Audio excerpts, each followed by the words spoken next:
மேய்ப்பர்கள் வயல்வெளியில் தங்கி ராத்திரியிலே தங்கள் மந்தையை காத்து கொண்டிருந்தார்கள். அவ்வேளையில் கர்த்தருடைய தூதன் அவர்களிடத்தில் வந்து நின்றான். கர்த்தருடைய மகிமை அவர்களை சுற்றிலும் பிரகாசித்தது. அவர்கள் மிகவும் பயந்தார்கள். தேவதூதன் அவர்களை நோக்கி, பயப்படாதிருங்கள், இதோ எல்லா ஜனத்துக்கும் மிகுந்த சந்தோஷத்தை உண்டாக்கும் நற்செய்தியை உங்களுக்கு அறிவிக்கிறேன்.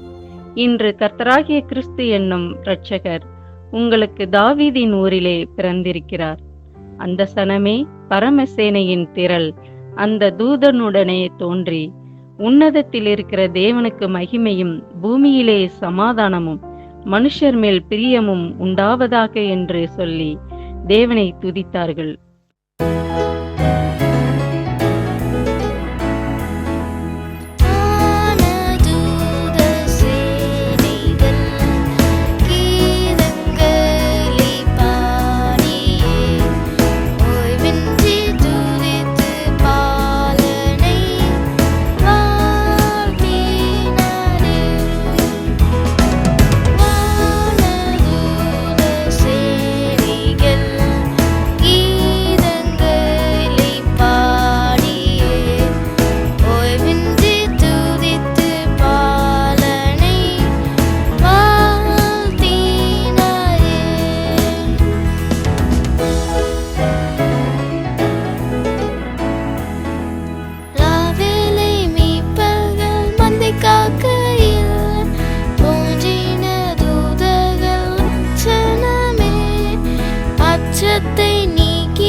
இயேசு அவனை நோக்கி, இன்றைக்கு இந்த வீட்டுக்கு இரட்சிப்பு வந்தது, இவனும் ஆபிரகாமுக்கு குமாரனாய் இருக்கிறானே.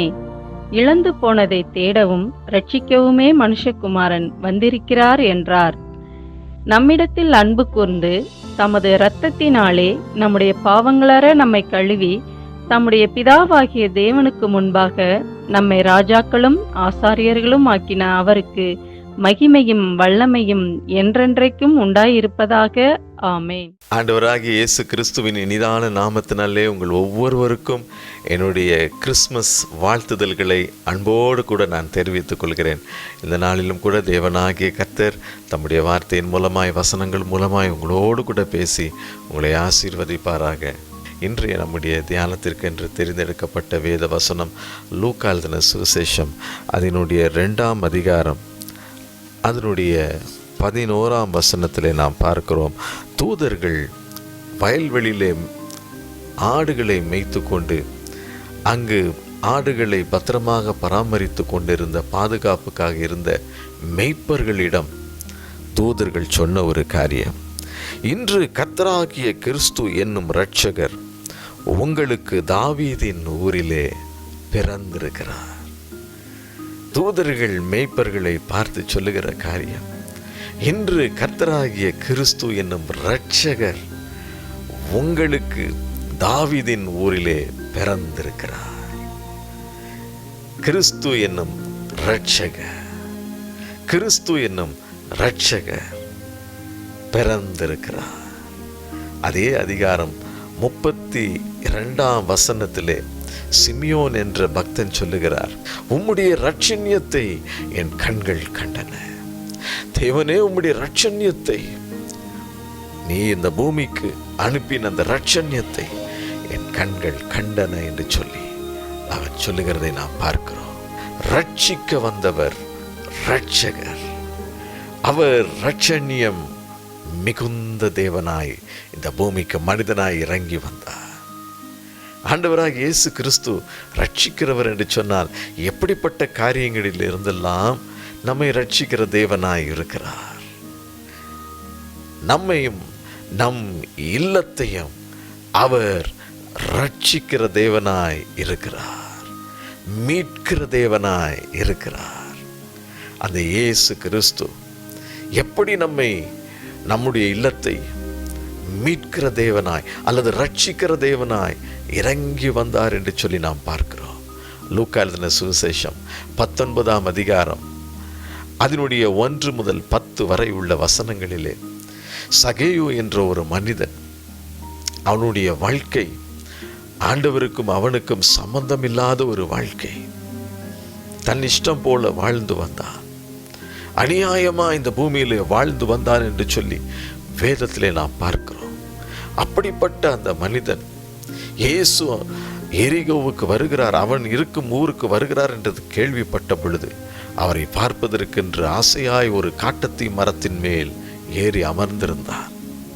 இயேசுவோ அவன் இருக்கும் இடத்திற்கு வந்த பொழுது சொல்லி வைத்தார் போல அவனை பெயர் சொல்லி, சகேயுவே, நீ சீக்கிரமாய் இறங்கி வா, இன்றைக்கு நான் உன் வீட்டில் தங்க வேண்டும் என்று சொல்லி அவனிடம் அன்பாய் பேசுகிற ஒரு இயேசுவை நாம் பார்க்கிறோம்.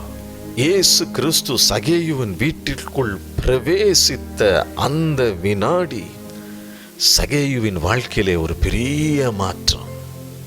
அது என்ன மாற்றம் உண்டாயிற்று? சகேயு சொல்லுகிறார், ஆண்டவரே, என் ஆஸ்திகளில் பாதியை ஏழைகளுக்கு கொடுத்து விடுகிறேன். சொல்லிவிட்டு அவர் சொல்லுகிறார், நான் ஒருவனிடத்தில் எதையாகிலும் அநியாயமாய் வாங்கினதுண்டானால் நாலத்தினையாக திரும்ப செலுத்துகிறேன். இரட்சகர் சகேயுவின் வீட்டிற்குள் பிரவேசித்த மாத்திரத்திலே அவன் தன்னுடைய குறையை உணர ஆரம்பித்தான். காரணம் என்ன தெரியுமா? அந்த இயேசு பரிசுத்தமுள்ள தேவன். அவர் பாவம் அறியாத பரிசுத்தமுள்ள தேவன். பாவிகளுக்காக இந்த பூமியிலே தன்னை பலியாக ஒப்பு கொடுக்க வந்த இயேசு கிருபை நிறைந்த ஆண்டவர் சகேயுவின் வீட்டிற்குள் பிரவேசித்த பொழுது சகேயுவுக்குள்ளாக ஒரு பெரிய மாற்றம் உண்டாயிற்று. அவன் சொல்லுகிறான், நான் யாரிடத்திலாவது ஏதாவது அநியாயமாய் வாங்கியிருப்பேன் என்று சொன்னால், செய்திருப்பேன் என்று சொன்னால், அதை திரும்ப நாலத்தனையாக திருப்பி கொடுத்து விடுகிறேன் என்று சொல்லி அவனுடைய வாழ்க்கையிலே ஒரு பெரிய மாற்றம் உண்டாயிற்று. அதை தொடர்ந்து ஆண்டவராகிய இயேசு கிறிஸ்து சகேயுவை பார்த்து என்ன சொல்லுகிறார்? இன்றைக்கு இந்த வீட்டிற்கு ரட்சிப்பு வந்தது. இன்றைக்கு இந்த வீட்டிற்கு ரட்சிப்பு வந்தது. இதற்காக தான் இயேசு இந்த பூமிக்கு மனிதனாய் இறங்கி வந்தார். கல்வாரி சிலுவையிலே தன்னை பலியாக ஒப்பு கொடுப்பதற்காக, மனிதர்களுடைய வாழ்க்கையிலே காணப்படுகின்ற அக்கிரமங்களில் இருந்து மனிதனை மீட்டெடுப்பதற்காக, ரட்சிப்பதற்காக.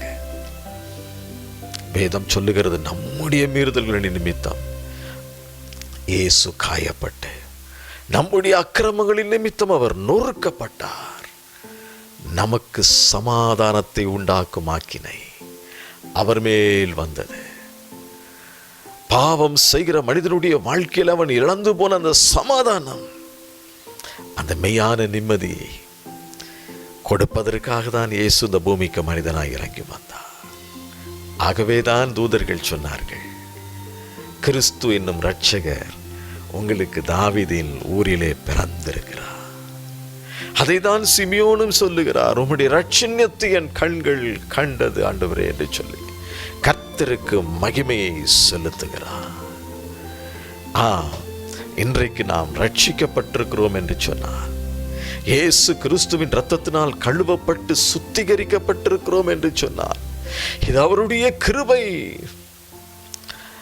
அப்போஸ்தலனாகிய பவுல் எபேசியருக்கு எழுதின நிருபம் 2ஆம் அதிகாரம் 8ஆம் வசனத்திலே சொல்லுகிறார், கிருபையினாலே விசுவாசத்தை கொண்டு ரட்சிக்கப்பட்டீர்கள். இது உங்களால் உண்டானது அல்ல, இது தேவனுடைய ஈவு. இது பரத்திலிருந்து அவர் நமக்கு கிருபையாய் ஈவாய் கொடுத்த ஒரு இரக்கம். நாம் நல்லவர்களாய் இருப்பதினால் நாம் ரட்சிக்கப்படவில்லை. நாம் பாவிகளாய் இருக்கையில் கிறிஸ்து நமக்காக மரித்ததினாலே தேவ அன்பு வெளிப்பட்டது. கிருபையினாலே விசுவாசத்தை கொண்டு ரட்சிக்கப்பட்டீர்கள். நமக்கு ரட்சிப்பு கிருபையினால் கிடைக்கிறது. அன்று சகையினுடைய வாழ்க்கையிலே அந்த ரட்சிப்பு கிருபையாய் கிடைத்தது. இயேசு அவனுடைய இல்லத்திற்குள் வந்த பொழுது அந்த மெய்யான சமாதானத்தை ரட்சிப்பையும் சகையு பெற்றுக்கொண்டார். வெளிப்படுத்தின விசேஷம் 1ஆம் அதிகாரம் 6ஆம் வசனத்திலே நாம் பார்க்கிறோம், நம்மிடத்தில் அன்பு கூர்ந்து தமது இரத்தத்தினால் நம் பாவங்களற நம்மை கழுவி பிதாவாகிய தேவனுக்கு முன்பதாய் நம்மை ராஜாக்களும் ஆசாரியர்களுமாய் நிறுத்தி இருக்கிற சர்வ வல்லமையுள்ள தேவன் அவர். இது மெய்யாகவே ஒரு பெரிய ஆசீர்வாதம், ஒரு பெரிய பாக்கியம், ஒரு பெரிய கிருபை. இந்த ரட்சிப்பை நமக்கு கொடுப்பதற்காக, இந்த மெய்யான மீட்பை நமக்கு கொடுப்பதற்காக எப்படியாவது தன் ஜனம், தன்னால் சிருஷ்டிக்கப்பட்ட தன்னுடைய மக்கள் பாவ மன்னிப்பை பெற்றுக்கொள்ள வேண்டும், பரிசுத்தராகிய அவருடைய இரக்கத்தை பெற்றுக்கொள்ள வேண்டும், அவருடைய கிருபையை பெற்றுக்கொள்ள வேண்டும். அப்பொழுதுதானே அந்த பரலோக ராஜ்யத்திற்கு என் பிள்ளைகள் வருவார்கள் என்று சொல்லி அவளோடு இந்த பூமிக்கு மனிதனாய் இறங்கி வந்தார், இரட்சகராய் இறங்கி வந்தார். நம்முடைய பாவங்கள், அக்கிரமங்கள், மீறுதல்கள், அநியாயங்கள் எல்லாவற்றையும் நமக்கு மன்னித்து நம்மை புது சிருஷ்டியாய் உருவாக்கி பிதாவாகிய தேவனுக்கு முன்பதாய் நம்மை ராஜாக்களும் ஆசாரியர்களும் ஆக்குவதற்காக இயேசு இந்த பூமிக்கு இரட்சகராய் இறங்கி வந்தார். இரண்டாவது ஒரு காரியம், இயேசு எப்படிப்பட்ட காரியங்களில் நம்மை ரட்சிக்கிறார்? நம்முடைய சகல உபத்திரவங்களில் இருந்தும் நம்மை ரட்சிக்கிற தேவனாயிருக்கிறார். இன்றைக்கு நம்முடைய வாழ்க்கையிலே அநேக உபத்திரவங்கள், அநேக பாடுகள், அநேக சஞ்சலங்கள், அநேக கலக்கங்கள், இவைகளிலே எது நம்மை வாட்டி வதைத்து கொண்டிருந்தாலும் அதிலிருந்து நம்மை விடுவிக்கிற தேவனாயிருக்கிறார். அதிலிருந்து நம்மை விடுவித்து நம்மை மீட்டெடுத்து நம்மை ரட்சிக்கிற தேவனாயிருக்கிறார். எதிர்காலத்தை குறித்து கலக்கத்தோடு இருக்கிறீர்களோ, அல்லது சரீர பலவீனத்தை குறித்து கலக்கத்தோடு இருக்கிறீர்களோ, அல்லது அநேக பாடுகள் உபத்திரவங்களுக்கு ஊடாய் நடந்து செல்வதினால் கண்ணீரோடு கூட எனக்கு ஒரு விடுதலை கிடைக்காதா என்று சொல்லி ஏக்கத்தோடு நிற்கிறீர்களோ, சகல உபத்திரவங்களில் இருந்தும் இயேசு நம்மை ரட்சிக்கிற தேவனாயிருக்கிறார். அன்றைக்கு சீஷர்கள் மத்தியில் இருந்த இயேசு ஒரு தடவை படவிலே ஏறி மற்றொரு இடத்திற்கு கடந்து செல்ல போகும் பொழுது நடு கடலிலே மிக பலத்த சூறாவளி காற்று. மத்தேயு எழுதின சுவிசேஷம் 8ஆம் அதிகாரம் 23 முதல் இதை நாம் பார்க்கிறோம். அதனுடைய 25ஆம் வசனத்திலே நாம் பார்க்கிறோம், சீஷர்கள் ஆண்டவரை பார்த்து சொல்லுகிறார், ஆண்டவரே எங்களை ரட்சியும். நாங்கள் எல்லாரும் அடிந்து போக போகிறோம். சர்வ வல்லமை உள்ள தேவன் வானத்தையும் பூமியையும் சிருஷ்டித்த சிருஷ்டிகர்த்தா அவர்களோடு கூட இருக்கிறார். ஆனாலும் அவரிடத்திலே சொல்லுகிறார்கள், ஆண்டவரே எங்களை ரட்சியும், இந்த ஆபத்திலிருந்து எங்களை ரட்சியும், இன்னும் கொஞ்ச நேரம் ஆச்சுன்னா நாங்களெல்லாம் அடிந்து போக போகிறோம் என்று சொல்லி இயேசு கிறிஸ்து எழுந்தார். காற்றையும் கடலையும் அதட்டினார். அங்கே ஒரு பெரிய அமைதல் உண்டாயிற்று. இன்றைக்கு நம்முடைய வாழ்க்கையிலும் கூட இயேசு கிறிஸ்து சகல உபத்திரவங்களில் இருந்தும் சகல விதமான ஆபத்துகளில் இருந்தும் நம்மை ரட்சிக்கிற தேவனாய் அவர் இருக்கிறார்.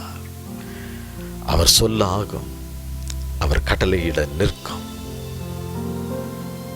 யோபு என்ற ஒரு பக்தனை குறித்து நாம் வேதத்திலே பார்க்கிறோம். யோபுவின் புஸ்தகம் 30ஆம் அதிகாரம் அதனுடைய 16ஆம் வசனத்திலே நாம் பார்க்கிறோம்.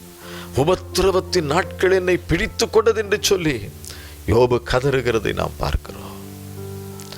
உபத்திரவத்தின் நாட்கள் என்னை பிடித்து கொண்டது என்று சொல்லி அந்த பக்தன் கதறுகிறான். ஆனாலும் ஆண்டவர் அப்படியே விட்டு விட்டாரா? இல்லை. அதே யோபு 42ஆம் அதிகாரம் அதனுடைய 10ஆம் வசனத்திலே நாம் பார்க்கிறோம். யோபுவின் நிலையை ஆண்டவர் மாற்றினார். யோபு என்னென்ன காரியங்களை இழந்தாரோ அத்தனை காரியங்களையும் 2 மடங்கு திரும்ப கொடுத்தார் என்று சொல்லி நாம் பார்க்கிறோம். 2 மடங்கு. யோபு சரீரத்திலே சுகவீனத்தை இழந்து போனார்.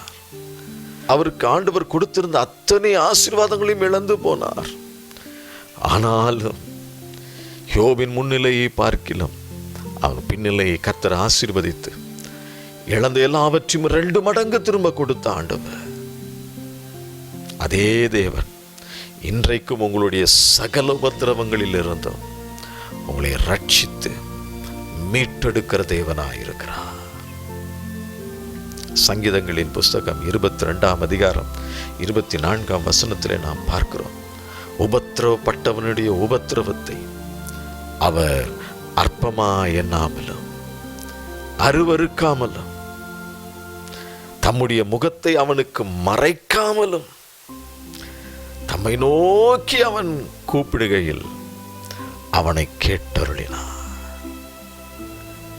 நமக்கு ஒரு ஆபத்து என்று சொல்லி அல்லது நாம் உபத்திரவத்தில் இருந்து தேவனை நோக்கி கூப்பிடும் பொழுது அவர் நம்மை நோக்கி பார்க்கிற தேவனாயிருக்கிறார். நம்முடைய உபத்திரவத்தை பார்க்கிற தேவனாயிருக்கிறார். அவர் நம்மை அற்பமாய் எண்ண மாட்டார். இந்த உலகம் நமக்கு ஒரு உபத்திரவம் என்று சொன்னார், நமக்கு ஒரு போராட்டம் ஒரு பிரச்சனை வருகிறது என்று சொன்னார், நம்மை அற்பமாய் எண்ணுவார்கள். சில நேரங்களிலே தங்களுடைய முகத்தை நமக்கு மறைத்து கொள்வார்கள். ஆனால் ஆண்டவர் என்ன சொல்லுகிறார்? நம் தேவன் என்ன செய்வாரா? உபத்திரவப்பட்டவனுடைய உபத்திரவத்தை அவர் ஒரு நாளும் அற்பமாய் எண்ண மாட்டார். அவர்களை பார்த்து அருவருக்கவும் மாட்டார். தம்முடைய முகத்தை அவர்களுக்கு மறைக்கவும் மாட்டார். அவரை நோக்கி கூப்பிடும் பொழுது நாம் அவரை நோக்கி கூப்பிடுகையில் நம்முடைய சத்தத்திற்கு செவி சாய்க்கிற தேவனாயிருக்கிறார். ஹல்லேலூயா. நம்மை ரட்சிக்கிற தேவனாயிருக்கிறார். நம்மை தூக்கி எடுக்கிற தேவனாயிருக்கிறார். வனாந்திரத்திலே மோசே ஆடுகளை மேய்த்து கொண்டிருந்தார். அங்கு தம்முடைய ஜனங்கள் அடிமைத்தனத்திலே சிக்கி தேவனை நோக்கி ஏறெடுக்கிற கூக்குரல் அவருடைய சன்னிதானத்திலே எட்டிற்று. மோசேயை கூப்பிடுகிறார். மோசே, நான் என் ஜனத்தின் உபத்திரவத்தை பார்க்கவே பார்த்து அவர் கூக்குரலை நான் கேட்கவே கேட்டேன், அவருடைய கண்ணீரை நான் கண்டேன். அந்த அடிமைத்தனத்திலிருந்து மீட்டெடுத்து பாலும் தேனும் ஓடுகிற ஒரு இடத்திற்கு அவரை நான் அழைத்து செல்ல போகிறேன் என்று சொல்லி மோசேயை அதற்கென்று தெரிந்தெடுத்த ஆண்டவர் தன்னுடைய ஜனங்களை அடிமைத்தனத்திலிருந்து ரட்சித்தார். இன்றைக்கு நம்முடைய வாழ்க்கையில என்ன காரியம் நம்மை அடிமைப்படுத்தி வைத்திருக்கிறது? நம்முடைய பாவம் நம்மை அடிமைப்படுத்தி வைத்திருக்கிறதா? பாவத்தின் நிமித்தமாய் சமாதானத்தை இழந்து போய், சரீர சுகத்தை இழந்து போய், பொருளாதாரத்தை இழந்து போய் வேதனையோடு நிற்கிறீர்களோ, இப்படிப்பட்ட சூழ்நிலையிலிருந்து நம்மை ரட்சிப்பதற்காக, மீட்டெடுப்பதற்காக ஒரு இரட்சகராக, இரட்சணியம் நிறைந்த தேவனாக இந்த பூமிக்கு மனிதனாக இறங்கி வந்தார். இன்றைக்கு உங்களுடைய பிரச்சனை என்ன? வாழ்க்கையை கர்த்தருக்கு ஒப்பு கொடுப்பீர்களா? நான் பேசிக் கொண்டிருக்கும் பொழுது பரிசுத்த ஆவியானவர் உங்கள் உள்ளத்திலே சுட்டி காண்பித்திருக்கிற பாவமான கிரியைகள் எதுவா இருந்தாலும் அவருடைய சமூகத்திலே அறிக்கை செய்து விட்டு விடுவோம். அவர் நமக்கு இறங்குவதற்கு நம் அருகே இருக்கிறார். நம்மை ஆசீர்வதிக்க விரும்புகிற தேவன், நம்மை மீட்டெடுக்க விரும்புகிற தேவன், நமக்கு தம்முடைய சமாதானத்தை கொடுத்து நாம் இழந்த எல்லாவற்றையும் திரும்ப 2 மடங்கு கொடுத்து நம்மை ஆசீர்வதித்து உயர்த்துகிற இரட்சகராயிருக்கிறார். ஆண்டவருடைய சமூகத்தில் நம்மை ஒப்பு கொடுப்போமா? கண்களை மூடி அவரை நோக்கி பார்ப்போம். பரிசுத்த பிதாவே, தங்கள் வாழ்க்கையை உமக்கென்று அர்ப்பணிக்கிற பாவியாகி என் மீது கிருபையாயிரும் என்று சொல்லி கேட்கிறேன். உடைய பிள்ளைகளுக்கு கர்த்தர் ஒரு இரக்கத்தை கட்டளையிடுவீராக. இப்பொழுதே ஆண்டவரே, மனம் இறங்கும்படியாய் செபிக்கிறேன். தன் பாவங்களை மறைக்கிறவன் வாழ்வடைய மாட்டான், அவைகளை அறிக்கை செய்து விட்டு விடுகிறவன் இரக்கம் பெறுவான் என்ற வார்த்தையின்படி என்னென்ன காரியங்களிலே ஆண்டவரே என்னை மன்னியும் என்று சொல்லி கேட்கிறார்களோ, கர்த்தர் மனம் இறங்குவீராக. அவர்களுக்கு ஒரு இரக்கத்தை கட்டளையிடும் ஆண்டவரே. இயேசுவே, அன்றைக்கு தம்முடைய ஜனங்களை அடிமைத்தனத்திலிருந்து மீட்டெடுத்து ஒரு பாலும் தேனும் ஓடுகிற ஒரு இடத்திற்கு அழைத்து சென்றீரே, அதே போல நம்முடைய பிள்ளைகளுடைய வாழ்க்கையில எல்லா பாவ அடிமைத்தனத்தில் இருந்தும் இயேசுவின் நாமத்தினால ஒரு விடுதலை உண்டாகட்டும் என்று செபிக்கிறேன். அவளை நீர் ஆசீர்வதியும், அவளை பலப்படுத்தும் ஆண்டவரே. நீர் அப்படியே செய்கிறதற்காக ஸ்தோத்திரம். இன்னுமாய் அநேக உபத்திரவங்கள், பாடுகள், இவைகள் மத்தியிலே கண்ணீரோடு ஓடிக்கொண்டிருக்கிற நம்முடைய பிள்ளைகளை கிருபையாய் கண்ணோக்கி பாருங்கப்பா. இன்றைக்கு ஒரு விடுதலை இயேசு கிறிஸ்துவின் நாமத்தில் உண்டாகும்படி செபிக்கிறேன். பிள்ளைகளை விடுவீங்கப்பா, பலப்படுத்துங்க, நல்ல சுகத்தை கட்டளையிடுங்க, பொருளாதாரத்தை ஆசீர்வதிங்க, வெற்றியின் மேல் வெற்றியை கட்டளையிடுங்க. உடைய கிருபை உடைய பிள்ளைகள் மீது இருந்து அவளை ரட்சித்து மீட்டு எடுப்பதாக. பிள்ளைகளை ஆசீர்வதி, பலப்படுத்தும். இயேசுவின் நாமத்தில் கேட்கிறேன் பிதாவே, ஆமென். கர்த்தர் தாமே உங்களை ஆசீர்வதிப்பாராக. ஆமென்.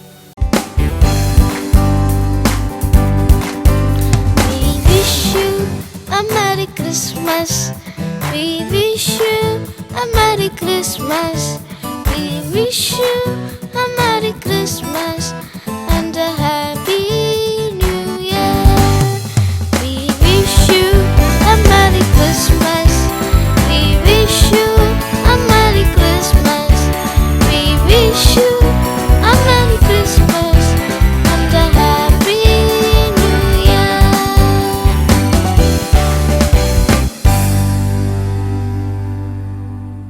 உயிர்த்தெழுந்த ஆண்டவராகிய இயேசு கிறிஸ்து பரமேறுகிற போது அவர்கள் வானத்தை அண்ணாந்து பார்த்து கொண்டிருக்கையில், இதோ வெண்மையான வஸ்திரம் தரித்தவர்கள் 2 பேர் அவர்கள் அருகே நின்று, கலிலேயராகிய மனுஷரே, நீங்கள் ஏன் வானத்தை அண்ணாந்து பார்த்து நிற்கிறீர்கள்? உங்களிடத்தினின்று வானத்துக்கு எடுத்துக்கொள்ளப்பட்ட இந்த இயேசுவானவர் எப்படி உங்கள் கண்களுக்கு முன்பாக வானத்துக்கு எழுந்தருளி போனாரோ அப்படியே மறுபடியும் வருவார் என்றார்கள். அநியாயம் செய்கிறவன் இன்னும் அநியாயம் செய்யட்டும், அசுத்தமாயிருக்கிறவன் இன்னும் அசுத்தமாயிருக்கட்டும், நீதி உள்ளவன் இன்னும் நீதி செய்யட்டும், பரிசுத்தமுள்ளவன் இன்னும் பரிசுத்தமாகட்டும். இதோ சீக்கிரமாய் வருகிறேன், அவனவனுடைய கிரியைகளின்படி அவனவனுக்கு நான் அளிக்கும் பலன் என்னோடே கூட வருகிறது.